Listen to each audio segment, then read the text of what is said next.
అపవాది అనేక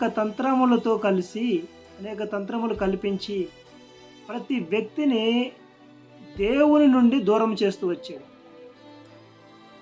అంటే అది తాగుడు, వ్యభిచారము, జూదము, చెడు తలంపులు, చెడు మాటలు, చెడు యొక్క ఆలోచనలు, చెడు మార్గముల్లోనూ, చెడు సహవాసాల్లోనూ, నరహత్యలు ఇలాంటి చాలా చాలా విషయాల్లో మనల్ని ఏదో ఒక దాంట్లో దురాశలలోనూ, ధనాపేక్షలలోనూ అంటే చాలా విషయాల్లో శరీర కోరికల విషయాల్లో కానివ్వండి, ఆడు నానా విధమైన తంత్రములను మనలో కల్పించి మనల్ని మోసపరుస్తూ ఉన్నాడు.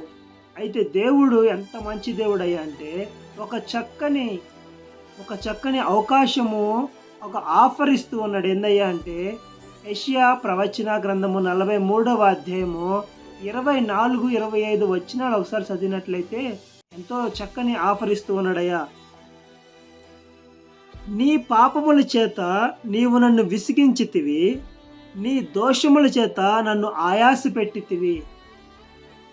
అంటే అపవాదిగాడు కల్పించినటువంటి ఇన్ని పనులు చేస్తున్నప్పటికీ దేవుడు నన్ను విసిగించేవని, ఆయాస పెట్టితివని చెప్పి 25వ వచనంలో ఇలాగ మాట్లాడుతూ ఉన్నాడు.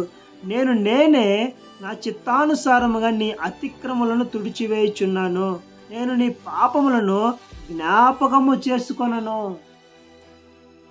నేనే నా చిత్తానుసారముగా నీ పాపాలన్నిటిని, దోషాలన్నిటిని నేను కడిగి వేసాను.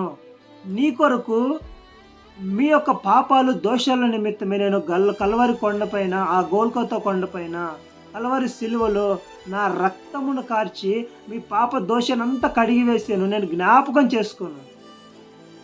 ఈరోజు ఆయన ఇచ్చినటువంటి ఆ భరోసాని మనం నమ్ముదాము. ఆయనతో ఉండటానికి ఇప్పటికైనా తిరిగి వద్దాం. ఆయనతో ఉండే కృపను పొందుకుందాం. ఆమేన్. Praise lord.